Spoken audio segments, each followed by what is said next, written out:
Black up in the sky of noon at midnight. Pyramid builders and great ancient priests. Warriors and mystic scientists.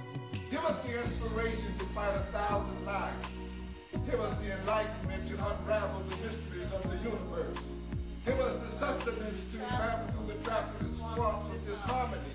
O ancestors, praise be your African names. Amen. Ra.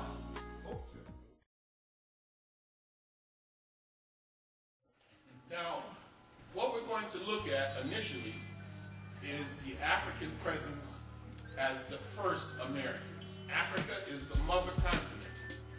Humanity began in Africa. And that humanity began to spread out and people the rest of the world. And here I am in the so-called dark continent, right on the border of western Uganda and eastern Congo, with the people who I think represent the first folk, the first modern humans on the planet. They are oftentimes known by the pejorative term given by the Greeks, and that is the word pig.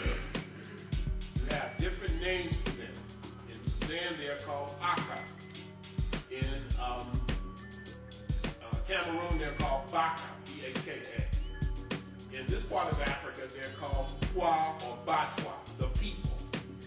Swahili, the word is Bambuti. And here I am doing a series of lectures in Uganda, one of my favorite countries in the world. About 3 years ago, my trip was sponsored by a group called the Marcus Garvey Pan-African Institute in Uganda.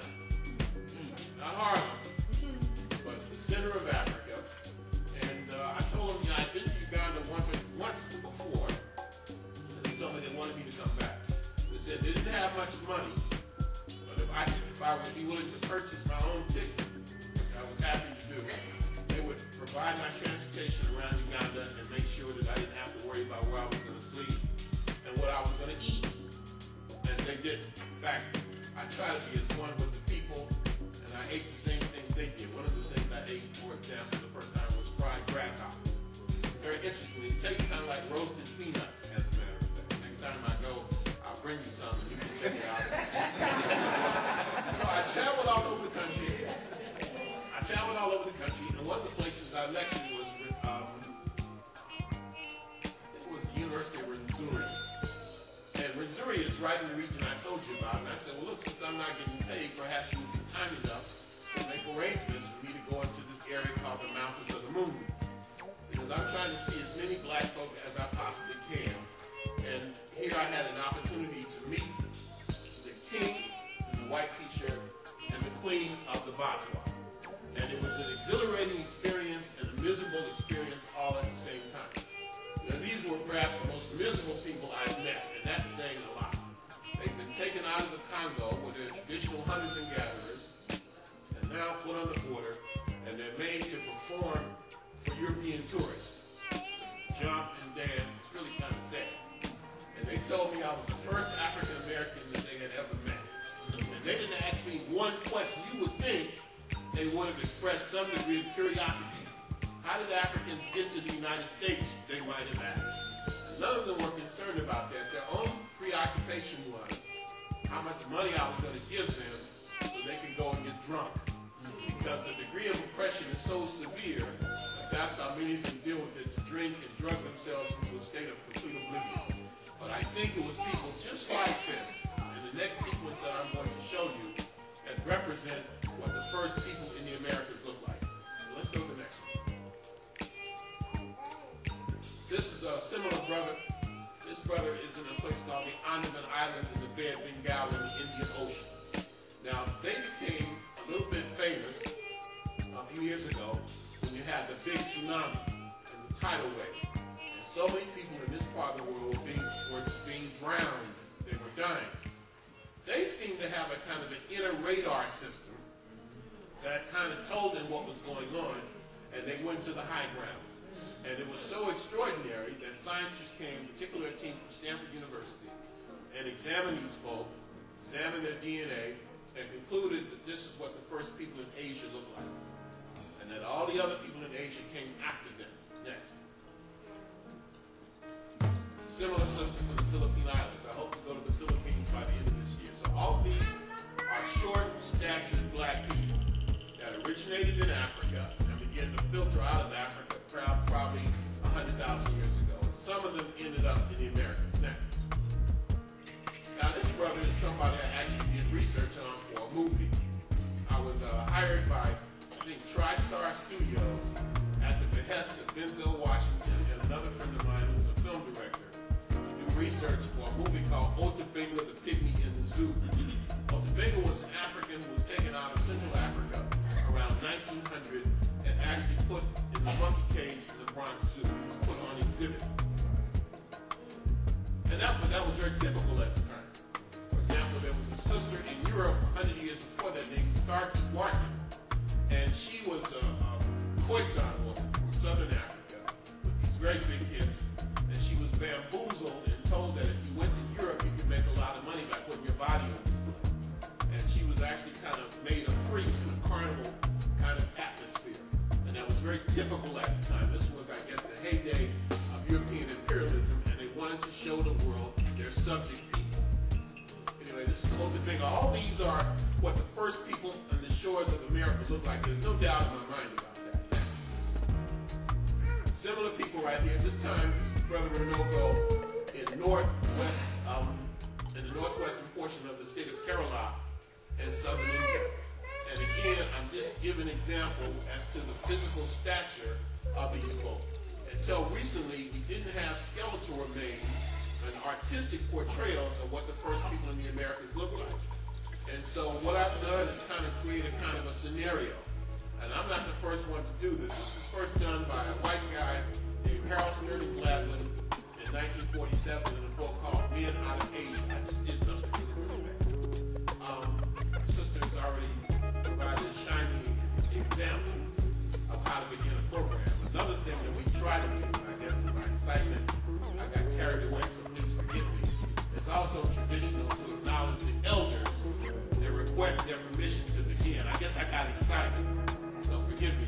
Is there anybody in the room who's 55 years or older? Yes. Right, do I have your permission? Yes. Thank you very much. Now here I am in India. This is my second trip to India. And these are tribal people. And up to this point, my interest in India was almost exclusively with the people called the Dalits or the Untouchables. And here I am with the so-called tribal people. It took like a half a day to drive 90 miles through the rainforest to get to these folk who I never encountered before. I asked them through a series of translators, how often do you have visitors? And they said, visitors? They said, nobody ever comes here. And if they do, we chase them away with our machetes. They kind of looked at me with a menacing look. I said, I come in peace. And they said, well, that's fine. As a matter of fact, before I went to India on this trip, I had been told the day before I left, not good news, that my life was in grave danger. And I had to be very, very careful. So what I did is I got 2 or 3 ankhs around my neck. The ankh is the key of life, the symbol of male and female union. One of them had red, black, and green beads. And I had a little pendant of Asar or Osiris. And I had this little statue of the Buddha that had been dipped in the Ganges River, and that was in my pocket. I told a friend of mine that this is Renoko, damn man, what you need is a knife. Well, I with no butcher knife. I thought those things would help. And before the day was over, I really bonded with these folk. One little sister, you see how small they are. Yeah. He was 50, and she was 40. She's actually much smaller than him. But she's standing on kind of a mound, and so she looks almost my height now. It's not many people I'd be looking down on, not many adults. So it was actually a very refreshing experience. One little lady followed me around all day long. This little bitty woman, every time I turned around, there she would be in the distance.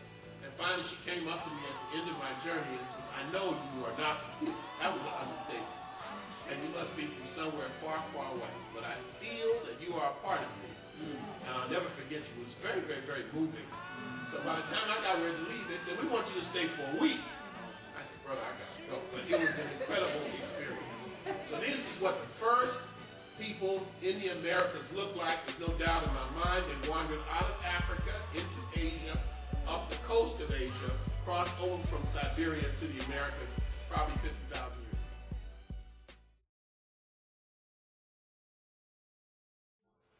Now the next wave resembled Aboriginal Australians. We know that largely based on the skeletal remains that have been examined in places like Ecuador and Bolivia. But again, we don't have artistic portrayals. And so in order to illustrate what those sisters and brothers would have looked like, let me show you a few examples of Aboriginal Australians and talk a little bit about the life of our sisters and brothers in that part of the world. These are the most spiritual people I've ever encountered. And a lot of these are original photographs. This is an original photograph. And this is a sister at a place called Palm Island. Palm Island is where the most rebellious of the Aboriginal Australians were put by the British. You know, the British, Australia is, the people in Australia today, the white folks, are the descendant of convicts, of thieves, murderers, robbers, etc., etc., etc.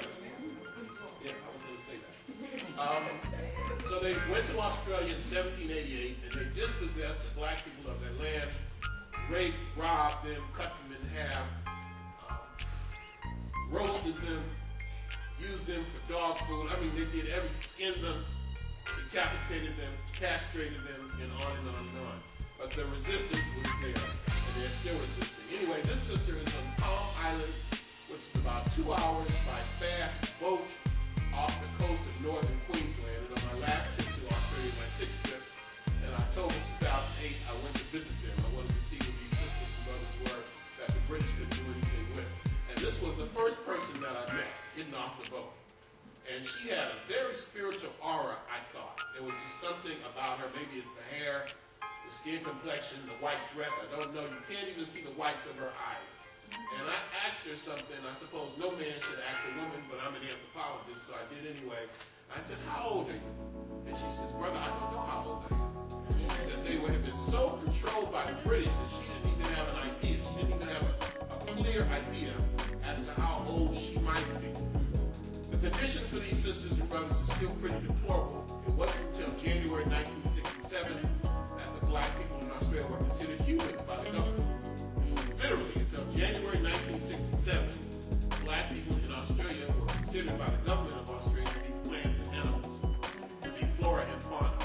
Today, the average life expectancy of a black man in Australia is only 37 years. And black folk only make up about 3% of the total population. But where the concentration of blacks is the largest, they make up 80% of the prison population. That sounds like America too. Now here I am on that last trip with these two sisters, and I try to show this picture a lot. I try to show the picture of the big plate of fruit because I try to tell people that in spite of everything, I really am trying to be health conscious. I don't spend all of my time in Burger King and Chick-fil-A. And this is a good example of that. But more important here are these two sisters that I'm with. These are Aboriginal women, and they are two of the founding members of the Aboriginal Australian Black Panther Party. They honored me by coming to my last lecture in Australia. These are young people in a rites of passage from childhood to adulthood. This is in northern Australia. And another brother from the north. Now these are the same people who represented the second wave of people who came to the Americas 30, 40, 50,000 years ago. Now I also play a game when I do these presentations, and if you like, you're free to play along with me. And the game is called Who That Is.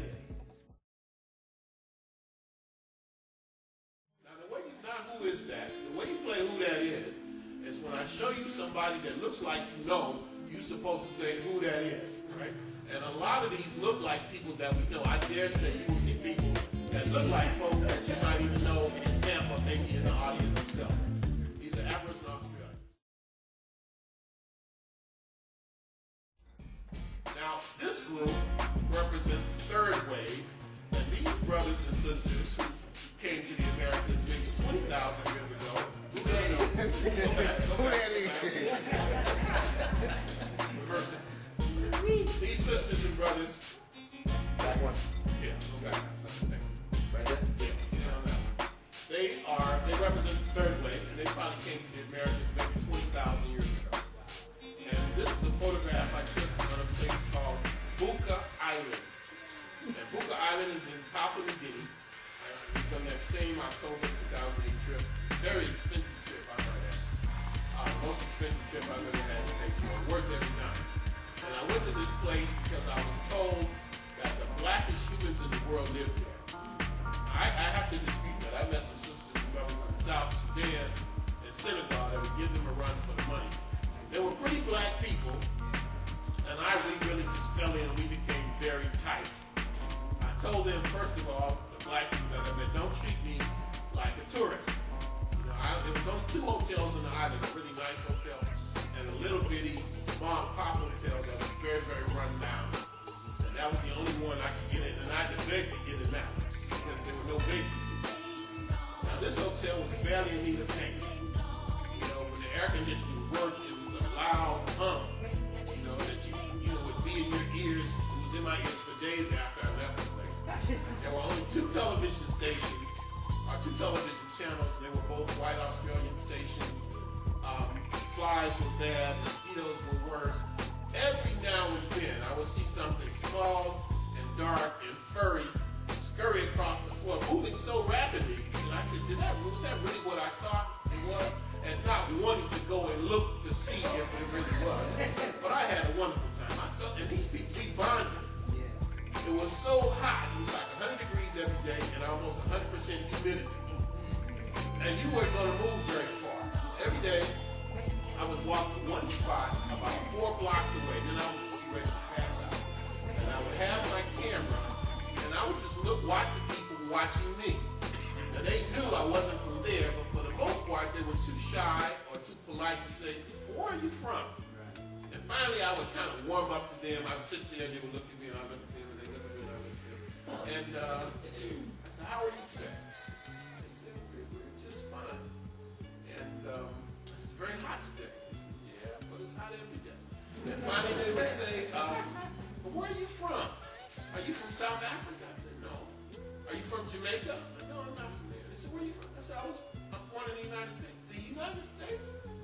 We never met any African American before. And then they would say, are you going to vote for Barack Obama? This is just before the election. And I would say, of course. And then that would be it. We were on after that. And if I asked them if I could take their picture, they would always say, are you sure you're going to vote for Barack Obama? These are some of the pictures that I got. Next. Now look at this. This is one of my favorites. And this is actually a young brother from a place called Olmecs. And you can see the very dark chocolate skin that my camera does not do justice, but the very interesting texture and color of the head. Next.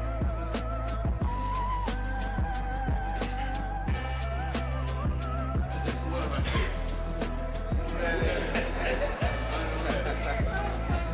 Ice cream was very big, and you can see she posed for the camera so long that it actually started to melt. And the people told me, if you want to see black people, we can show you people that look like tar. I said, man, I wish I had time. Those were just my kind. I was very envious of them when they're black. Because they were not only black, but they were very proud of it. They would hold their heads up like, don't you wish you looked like this? Yes, I do. I wish I did. And I'm going to sit in the sun for a very, very long time. They said, brother, this is not going to work. You're born that way, or you're not. This is the third wave of people who come to the Americas. And they are joined by Pacific Islanders. Now, they are what we call Melanesians. The word Melanesia means black islands. But there were also people who came from the Western Pacific who came to the Americas back in the day, in prehistoric times. Prehistoric just goes before written history. And this is the first known king of Hawaii. His name is Kamehameha I. And you may have seen this picture. I took this photograph in downtown Honolulu many years ago when I was teaching at the University of Hawaii out in the north. And you can see this is what the first people of Hawaii looked like. And there's a story that said that when he was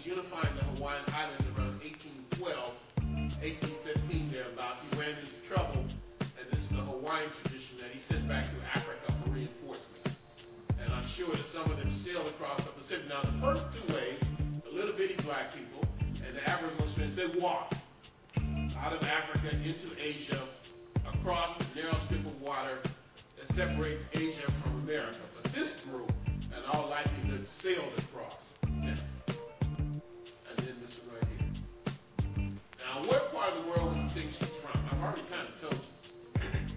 Mexico. New Zealand. Wow. She's Whanganui Maori. Now, if I didn't know better, I would say she was from Florida. And I'm not saying that jokingly, because she reminds me of the Seminoles.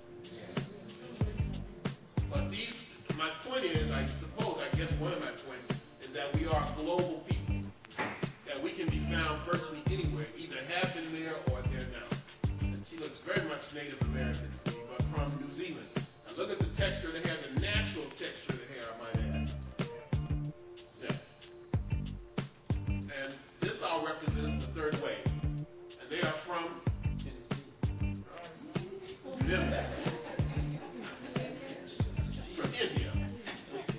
And I'm going to spend a lot of time on India tomorrow in the presentation on the African presence in Asia. I love this photograph right here. And these are sent to me by people from India. Next. Now, this sister is from a group called the Banda. And they live in the hills of a state called Orissa. And they are referred to as the wild people because they keep their traditions and they live in a very isolated part. I tried to get up there and visit them, but I couldn't get up there. So a friend of mine went to India 2 or 3 years later, and he saw them. I said, how you manage that? He says, I waited until market day, and they came down from the hills. And I said, what were they like? He says, the women were very friendly, but the men carried machetes, and they looked very serious, so we had to be careful what we said. So I said, what did you say?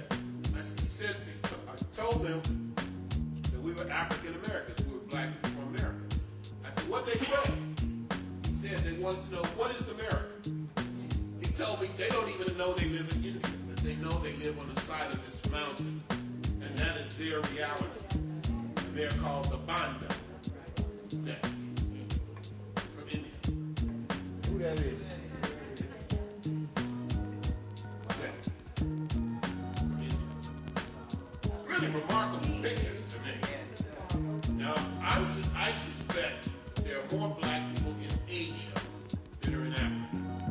There's about 1 billion black people of African descent scattered around the world. And there are more African people, there are more black people out of Africa than are in Africa.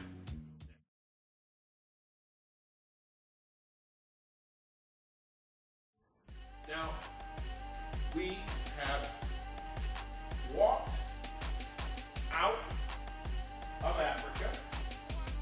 This is our sacred motherland right here. This is where humanity emerges first in the Great Lakes region here and in the Horn of Africa. And those Africans marched out of here across this area that is now called Eritrea and marched along the coast of southern Arabia and along the Persian Gulf into India, into Asia. Some of them went south, or southeast, into Australia and the Pacific Islands. This is New Guinea, where I took the picture, and they asked me if I was going to vote for President Obama. Another group would have wandered up the coast and walked across here, and eventually they would have crossed the Bering Isthmus or the Bering Strait and came here, and came down into the Americas, and some of them ultimately ended up into the tip of South America. Next. Now this, after all the work I've done, about 3 years ago, 3 or 4 years ago, BBC actually solved my dilemma for me. And what they did is they were able to find a skull, or there was a skull found in Brazil. And the dates vary anywhere from 11,000 years to 30,000 years of age. And scientists didn't know if it was an Aboriginal Australian or a continental African. And so the BBC, the British Broadcasting Corporation, actually did a reconstruction. And this is what they came up with. This is the first person in their mind, BBC, not Afrocentric at all, This, in their mind, is what the first person in the Americas looked like. And they called the skull, which is in the Natural History Museum in Rio de Janeiro, Brazil, they call her Lucia. And the Lucia is a takeoff of the name Lucy, which is a popular name for the bones of the African woman found in Ethiopia in 1974 that are 3.4 million years old. Next. They also did something similar with Europe. And they said that this is what the first person in Europe looked like. Of course, I'm talking about the black person closest to me.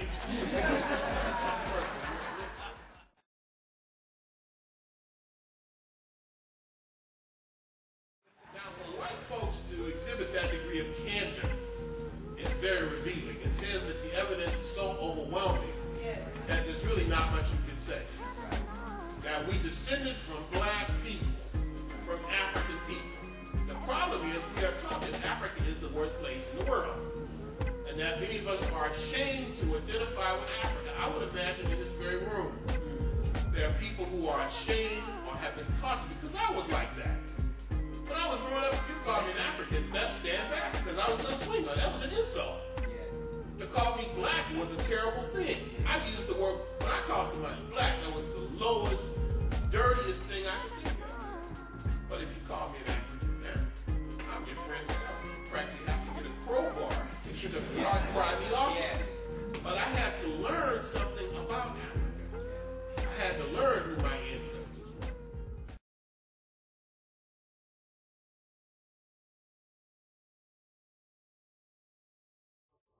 Now, let's spend a minute or two talking about some of the great scholars who have contributed to this field. And the person that you're looking at in terms of the Afrikan Presence in pre-Columbian America, it's not a Chilean here. Does anybody know? No. Nice. Well, some folks, I think they feel like they got an iceberg wrapped around them. I see my sister here. Boy, she's really frigid. Nice. Keep you from going to sleep. Now, this is the greatest of them all. His name is Ivan Gladstone Van Sertima. I didn't find out what name was Gladstone. And so after he died, Ivan was born in the interior of Guyana in South America in January 1935.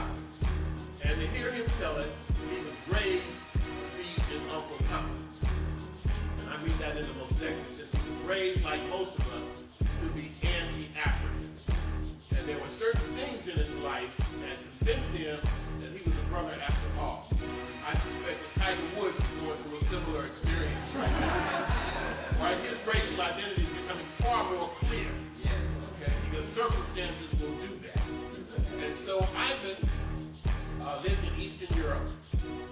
He lived in London around 1972 or so. A mutual friend of ours, his mentor, and Yankee Green, brother, also from Guyana, exposed him to a book, a recent book called Africa and the Discovery of America by a man named Leo Wiener, a Polish Jew. And this book was published from 1920 to 1922, and it's the first comprehensive work to suggest clearly that Africans came to America before Columbus. But in Wiener's view, the Africans who were there before Columbus were slaves. Ivan read this book and it changed his whole life. And by 1975 or 77, I think it was 75, he had written a book that came before Columbus, The Afrikan Presence in Ancient America, where he laid out clearly, beyond any reasonable doubt, that Africans came to America before Columbus, and not only did they come, they played a pivotal role. In 1979, he began a publication called the Journal of African Civilization, and I started working with him in 1982 next. And this photograph must have been taken around that time. You know, that was a long time ago. I think that was the last time I ever wore a tie.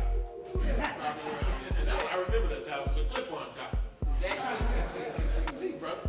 That's you? And even Ivan didn't have a head of white hair. The picture we showed of Ivan a moment ago was the one that was used for his obituary. He died on African Liberation Day last year. So next month, May 25th, we'll celebrate the first anniversary of the death of the great Ivan Van Sertima, a friend and a great, great, great scholar.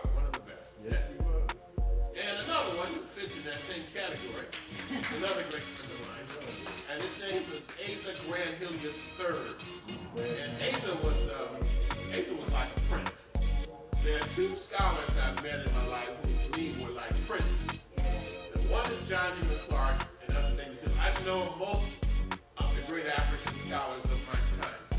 A lot of them I've met, interacted with, corresponded with, edited their work, lectured with them, traveled with them, etc., etc.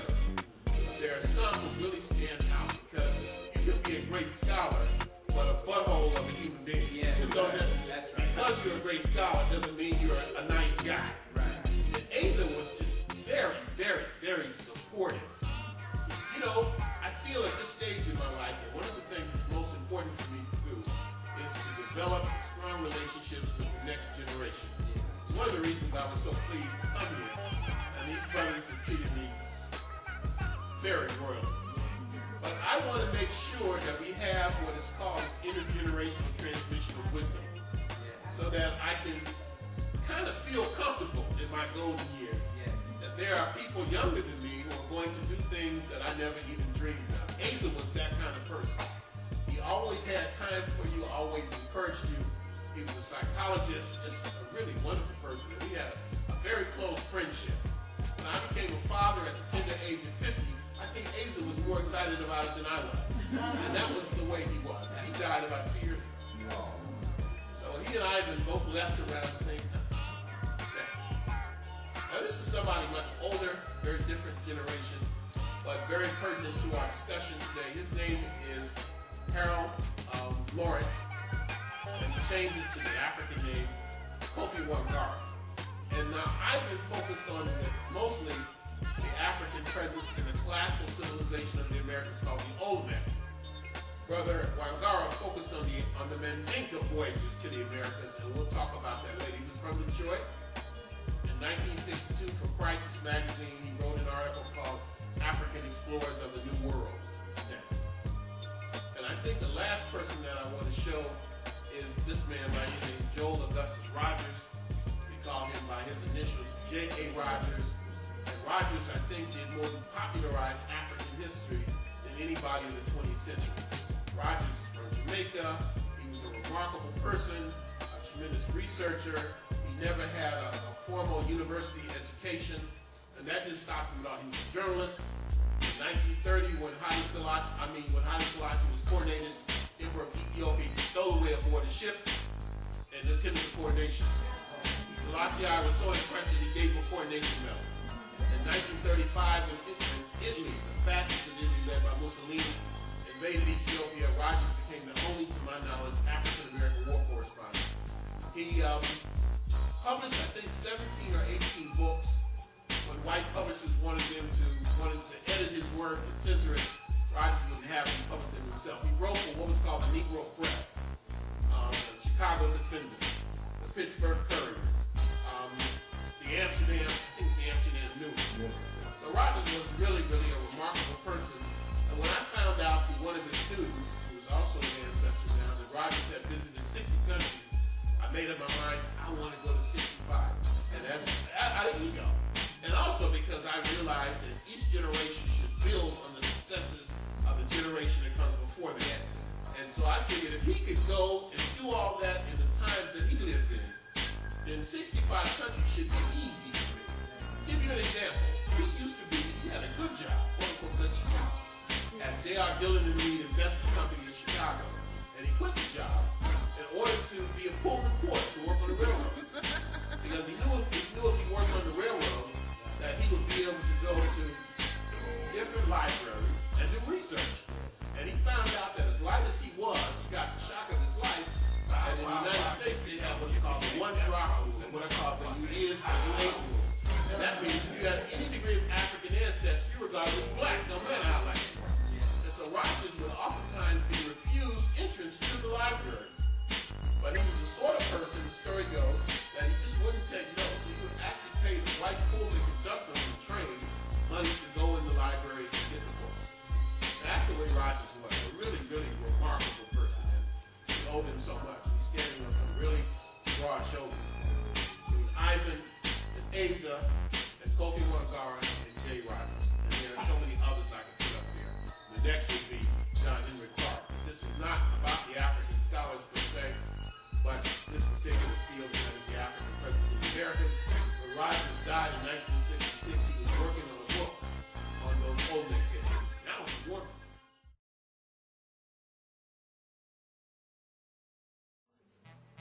this is the focus of Ivan's work. The African presence among the Olmec. Who are the Olmec? The Olmec are important to us because they represent the parent civilization of the Americas. Before the Aztec, before the Inca, before the Maya, were the Olmec. O-L-M-E-C. Now, the Olmec were not African. Some people would argue me down on that. I would say the Olmec were not African. That the Olmec were not an African settler colony. The Olmec was a Native American civilization of which African people came from Africa and interacted with and influenced. They became the elite among the Olmec. They were treated like gods and goddesses. When white folks went out, they came, robbed, raped, stole, pillaged, plundered, changed people's names. Genocide has followed in the footsteps of Europeans on every continent they've been to. Africans came bringing gifts, and they were treated like deities. They brought with them how to move large objects in stone. They brought with them calendars. They brought with them agricultural science, and they were treated as elites. Now, the Olmec civilization is in the interior, or actually along the western coast, the western coast, the Gulf Coast of Mexico. And there are three big sites, a place called La Venta, a place called San Lorenzo, and another place called Tres Zapotes. And in those three sites were excavated 19 massive heads. I'm going to show you about 12 of them. This is, I think, the first one excavated about 1869.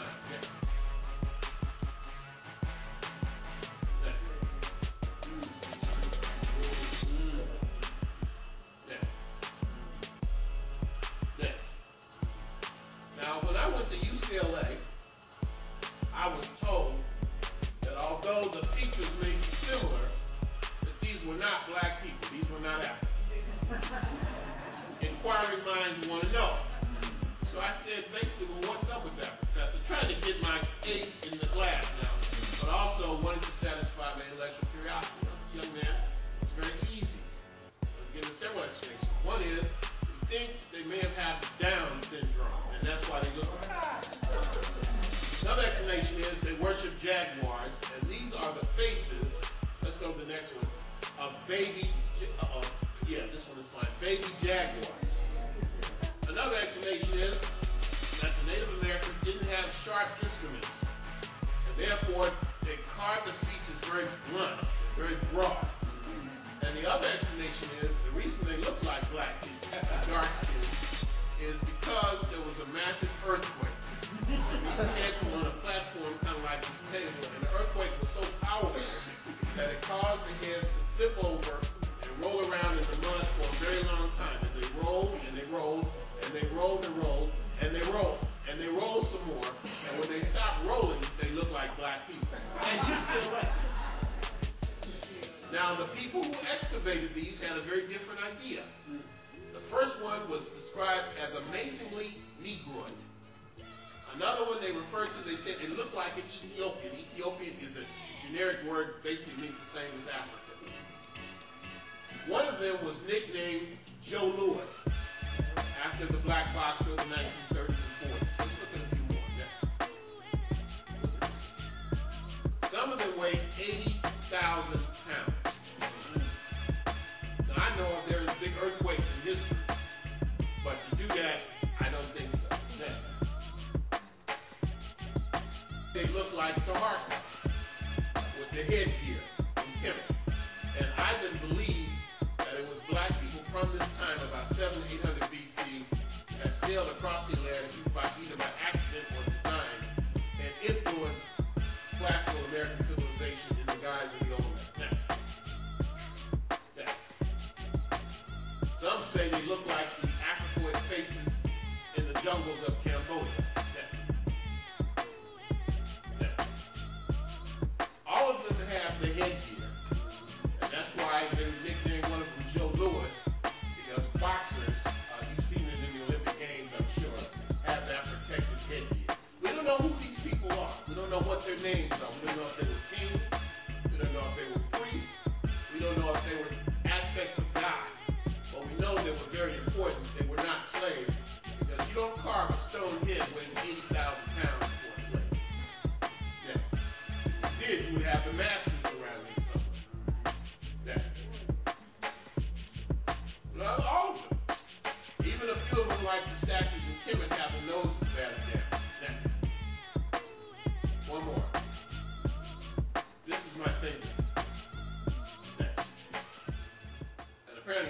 rolled so long he got braids in the back of his head, rolling in that big earthquake. And there are 7 grades. And the number 7 has great significance in the Valley of the Nile. Next. Now here, who that is one of the Olmec heads with a sister from Chicago. Wow. Now, are we suggesting that the Olmecs came from Chicago? No, I don't think so. Next. Next. And not all of them are the massive heads. Now, I'm taking a group, God willing, to Mexico beginning May 23rd. And the DVDs and books and things are up here, but you can also pick up one of the flyers if you're interested about my tours and the educational materials. But look at this one right here. Not all of them are the heads. Look at these 2 black men holding up this massive pillar. Look at the hair and look at the noses, or what used to be noses. Next. Look at this one. This one I photographed in a pre-Columbian museum in Barcelona in Spain. And this is the picture I always said, Ivan, I'm going to send you this, man. The last time I saw Ivan was about 5 years ago at a program for Leonard Jeffries in Brooklyn. And I said, Ivan, I got this great photograph. I'm going to send it to you. And naturally, I put it off and put it off. This is only about 9 inches wide and about 7 inches high. And this is about 2,000 years old. Next. Now, this kind of reminds me of myself. Who that is kind of reminds me of Pinocchio, right? Without the glasses. Next. Next.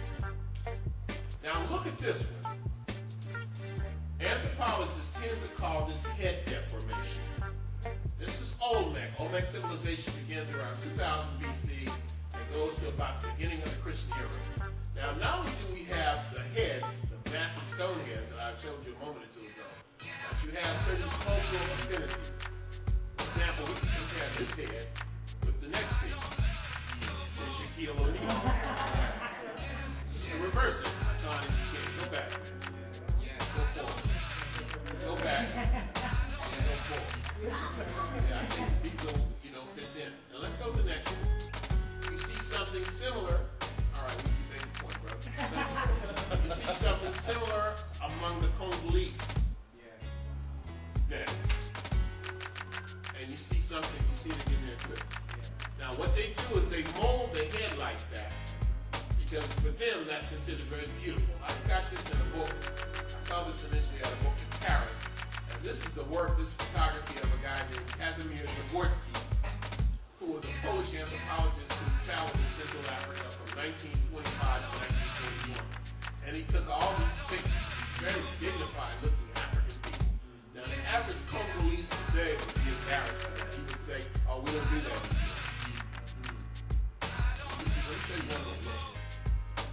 To me, that's just smart. Yes. Yes. And then you can see it in pivot as well. So you see certain cultural affinities there that stretch across the African world. This is from the Amarna period. This is probably one of the daughters of Akhenaten and Nefertiti. Next.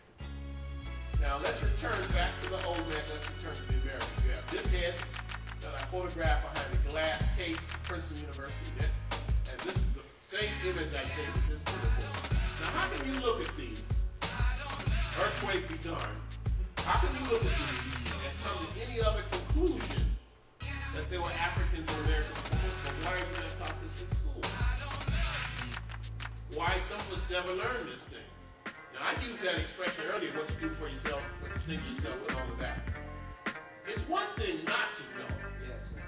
But what's frightening is when you know you don't know.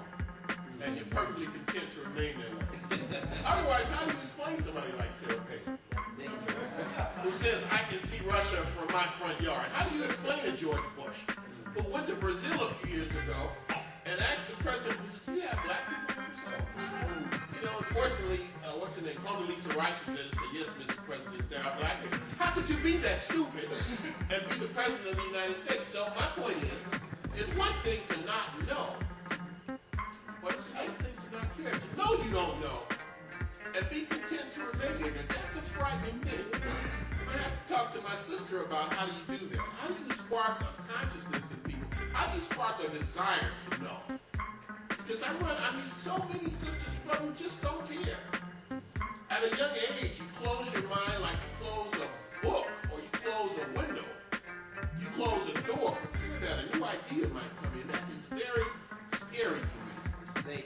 Because because with knowledge comes responsibility. That's right. That's what I'm talking about. If you don't know, okay. But once you get this knowledge, you got to do something with it. Now, people are telling me all kinds of things. I was diagnosed just the other day, I'm sorry to say, with severe hypertension. Scared the heebie-jeebies out of me. Doctor said, you're done with fast food. Forget about it. Okay? That hurt me. Okay? You mean to tell me, I can't eat Whoppers and stuff? Well, I knew it was bad. Yeah. But it wasn't until he said, look, you want to live or die? It's simple, Dr. Rashidi. What do you want to do? Because with knowledge, you got to deal with it. It may cause you to change your lifestyle. It may cause you to change the way you see the world. You can blame white folks for a lot of things. You can blame other people for your victimization, for your salvation, your liberation, your rehabilitation. That's your responsibility. And that means making changes. That's right. That means acting in a different way. That's right. Go ahead. Now, this is one I took in New York City at the Natural History Museum. This is 1,500 years old. This is from Veracruz, Mexico. Now, I've got a brother of mine. Now, he kind of reminds me of the boxer. This is going to be before a lot of you all time. Floyd Patterson. Because Floyd used to have what we call a front. Yeah. Do y'all remember that? Oh, yeah. The front? Yeah. Now, that's before y'all time. Don't even worry about it. Okay? You can call it the front. And look at the hair. Look at the brown skin. Look at the lips. Look at the... Oh, you got thousands of these artifacts. You know why they're not taught it? Why they're not successful? Because we don't hold the schools accountable. Or we don't form our own schools. That's right. You can't expect white folks, when I get back to LA, that's why I want y'all to buy a DVD. Because when I get back to Los Angeles on Monday, I'm pretty confident that when I go to my P.O. box, I'm not going to have a check for $50,000 from Bill Gates in my mailbox saying, Brother Renoko, you're doing a wonderful job destroying white supremacy, and I thought this would help. That's our responsibility. That's right. And it requires sacrifice.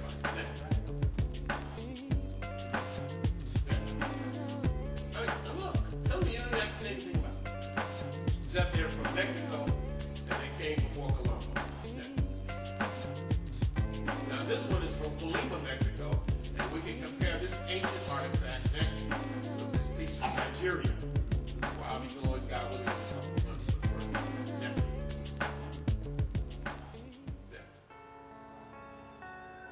Now, I haven't figured this one out yet. This is 1,500 years old from Veracruz, Mexico. What I haven't figured out is whether that's scarification or that's a little goatee. But beyond that, what's on his eyes? It looks like a pair of glasses. This is 1,500 years old. It looks like the glasses that you have on right now. What do you think? You don't think so? He's in denial, everybody. No, but look. Next. This is an ancient coffin from either Guatemala or Costa Rica. Next.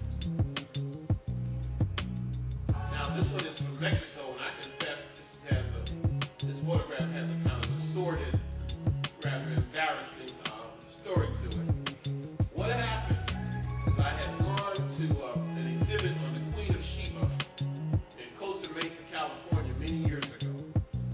And I don't drive a car. I'm kind of an eccentric historian. And twice married, twice divorced. Still looking, just in case anybody's interested. I figured I would throw that out. You never know, somebody might be interested. So I talked to a friend of mine into driving this big SUV way out to Costa Mesa, Orange County to see this exhibit. So I had to put gas in the car and then pay the admission charges to get in $20 a piece. So I'm really expecting something like the Queen of Sheba. And get in there, and all the depictions of the Queen of Sheba were white. I was hot. Oh, I was mad. I could have been a nigga. Nobody, even Queen of Sheba was a black woman. But none of these things were black. So I happened to see a book laying out on the table, and I started thumbing through it, and this picture was in there. And I was a little bit ashamed when I tore the picture out of the book, thinking, this is reparations. That's what I was doing.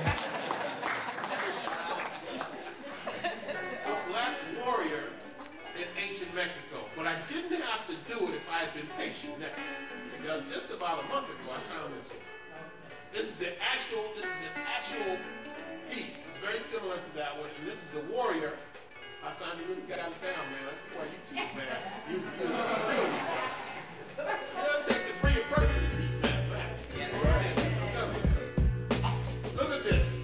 But the explanation was in the museum, in the LA County Museum of Art, that it's not a black person, but somebody had poured petroleum over it in ancient Mexico.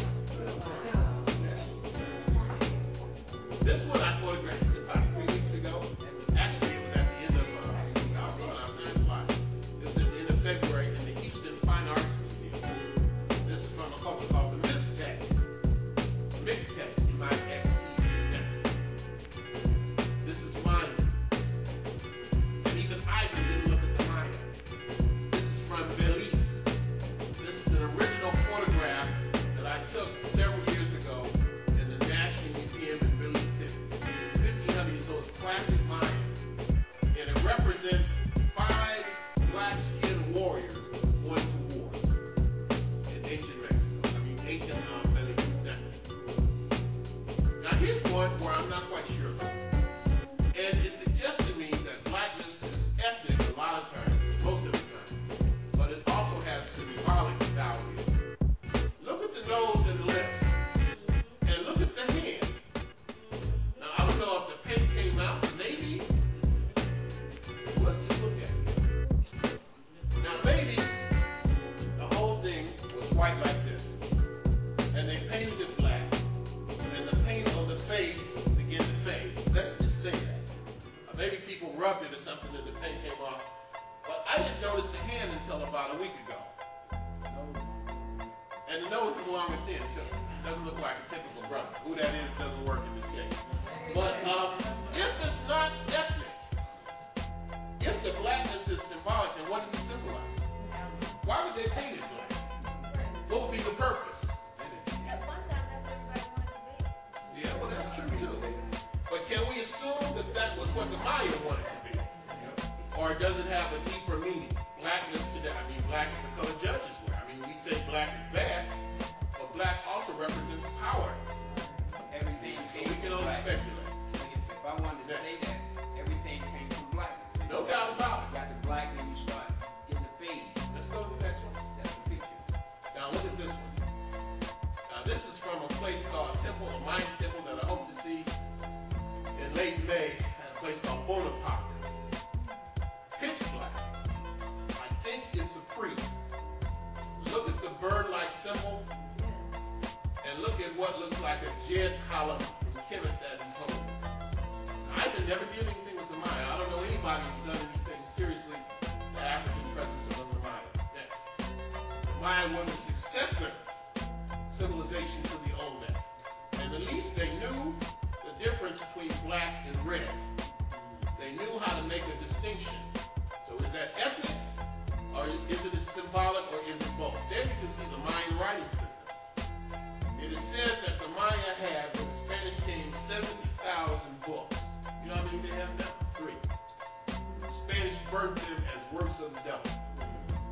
This I photographed in the Boston Museum of Fine Arts. Is not there anymore. I took this picture about 10 years ago. I was in Boston last month, and they told me we don't have a pre-Columbian exhibit anymore. Where those artifacts are, I don't know. That's from Guatemala. Now this looks like a serious brother over here. Yes. Now, there should have been 1 or 2 more. Now this one is a photograph that I took sailing on the Niger River in Western Africa. It's been suggested that if you want to understand Africa, you must understand Africa's rivers. And I've been fortunate they were the highways. So I sailed on a few of them. I sailed on the Nile a bunch of times, on the Zambezi. But this was a wonderful time to sail on the Niger River. And what made it so nice was, as I was on the river with a descendant of a man named Abubakar II. And Abubakar II has significance because in 1311, he organized 2 fleets that sailed across the Atlantic Ocean. And the brother that I was with was a descendant of Abubakar II. And as we sailed on the river, he told me all kind of illustrious exploits about his ancestors. white days you can imagine. That's it. Just underneath the river. That's it. And this is, I think, one of my top 5 photographs of the great Renoko Rashidi, a legend in his own mind. And here he is reviewing. I mean, this is my photograph right here. I use this on my Facebook page. If you're on Facebook, you see this, I'm sure. And we're going to get you on Facebook too, brother. I'm going to put you on Facebook tonight. For sure. I ain't leaving Tampa until you're on Facebook. Now, here I am looking at what might be one of the original stories of those voyages. These are what are called the Niger manuscripts. These are some of the rarest books in the world. These books are about 800 years old. And you may have heard of similar books called Timbuktu manuscripts. These are even more rare. They deal with religion, with history, with philosophy, and most of them, 5,000, I think 3 have been translated. We don't know what's in these books. And the bad part about it is they are in a vault, a metal vault. It should be a rubber vault. And a metal vault in Niamey, Niger. The government doesn't care anything about it. Niger is a very poor country. Unemployment is like 80%. You have 1 doctor for every 70,000 people. That means, how many people live in Tampa? 300,000 people, something like that?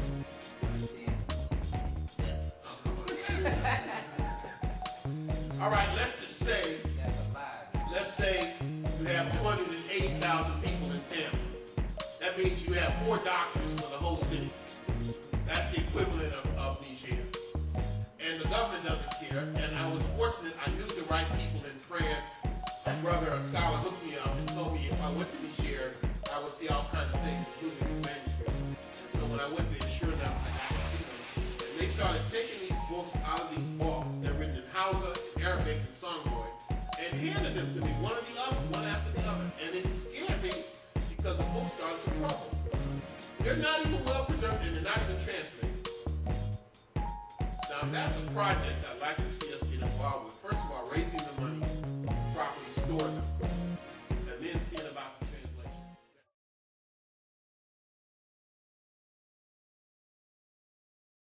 This is Mansa Musa. Now, Bubakari was either the uncle or the brother of Mansa Musa. The word Mansa is a title like king or emperor. And these were the great sultans, the Muslim sultans of the Mali Empire. But Bubakari wasn't interested in going back. He wanted to find out what lay on the other side of the Atlantic. Yes. So he abdicated and gave the throne to either his brother or his nephew, Mansa Musa. How did they get there? It's been suggested that one of the ways they did it was, of course, these watercraft. This is called the pyramid boat or the pyramid ship. If you've been to Kemet, if you've been to the Great Pyramid, you've either seen this or chances are you at least saw the structure in the back. This is 120 feet long. It's made of cedar wood. It was not nailed together. When they finished it, they sewed it together with rope and knocked holes in it and sewed it together with rope.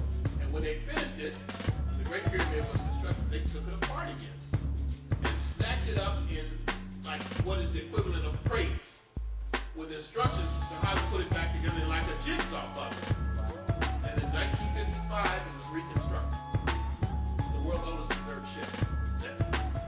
Or Thor Heyerdahl suggested that they had reed boats sailing from Africa, like these that you see right